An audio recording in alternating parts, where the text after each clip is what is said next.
Thank you, Gordon. Ladies and gentlemen, 10 years after the Zagreb summit, the region is at peace and more stable than ever. Reconciliation and reconstruction have driven us firmly towards an irreversible European mainstream. 10 years ago, we talked less to each other. We were less integrated among us in the region. We knew each other at a lesser extent and prejudices were high.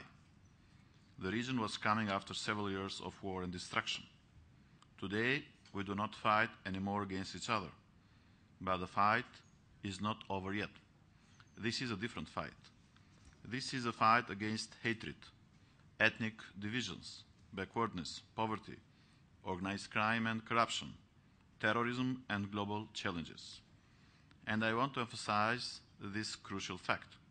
We are now fighting it together in the name of European aspirations and integration of our nations. But it doesn't mean that there are not still existing problems. Yesterday, we had the A5 foreign ministers meeting based on Adriatic Charter.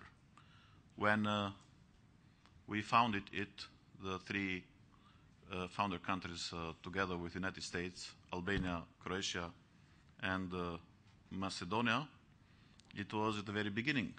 And there was a lot of skepticism ahead. But now it is A5. 2 countries are NATO members. And also, Croatian chairmanship had invited both Serbia and Kosovo.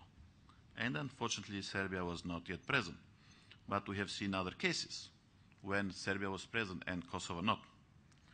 I want to mention it because I think that we should take into consideration always what was said very clearly in this Sarajevo meeting, that the bilateral problems should be treated and should be solved based on European spirit. And also, I'd like to recall what was saying the late Prime Minister of Serbia, Đinđić, about this still existing problem in his last interview in the Voice of America, February 2003. And he was saying that we want to solve Kosovo problem and we want to solve it through the dialogue because resolving Kosovo problem means solving Serbia problem because we don't know yet which is our territory, which is our population, and we cannot go ahead to the EU in this way. And I think that, once again, it's fundamental that Serbia and Kosovo to work together for the common European future. And Albanian government is doing everything to distension the relations between Albanians and Serbs in general. We are going ahead in our bilateral relations with Serbia. Also, we have signed some very important agreements, as it was the agreement for the fight against organized crime, and we are continuing with many other agreements. Also, by supporting the Kosovo authorities and international community for doing a very good job in improving the inter-ethnic relations in Kosovo, we are doing our best to be supportive. We are investing as Albanian government 400,000 euro in the new commune of Gračanica because we think that the better integration of the Serb community in Kosovo has not to do only with the security problems, and I think that in the rest of the countries there is no problem besides the problems that are provoked time by time in the northern Mitrovica, but it's fundamental to take into consideration that they have also economic and social challenges and obstacles to be better integrated, and the international community should be more attentive because then these problems can be turned into other problems.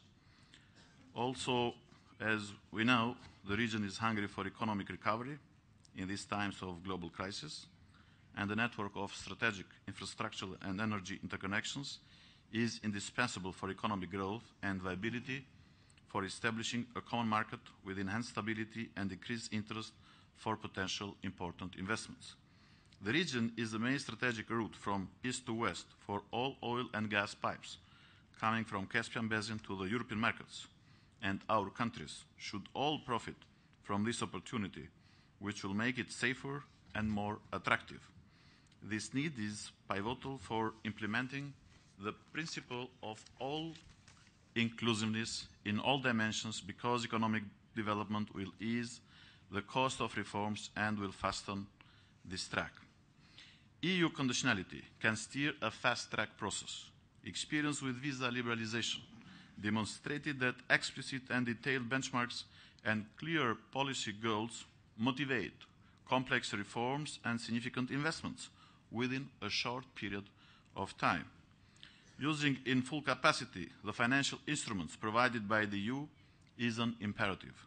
The EU is offering substantial financial support to prepare our countries for eventual accession to the EU and to alleviate the impact of the financial crisis.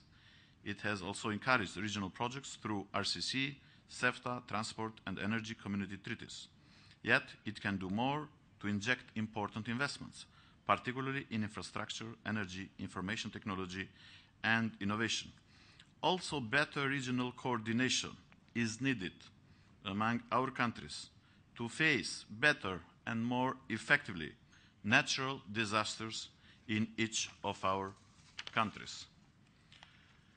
And we have the case of our flooding last January that were going to have impacts also on Macedonia, on Kosovo, also on Montenegro. Close cooperation with the Commission and Member States should be strengthened, and our region should remain high priority in the European agenda. That's the reason that I want to welcome, in particular, the proposal of our colleague Franco Frattini to establish and extend a permanent political forum, EU, Western Balkans, inviting also other important partners. Thank you very much. Gordon, once again, I want to respect the 5 minutes.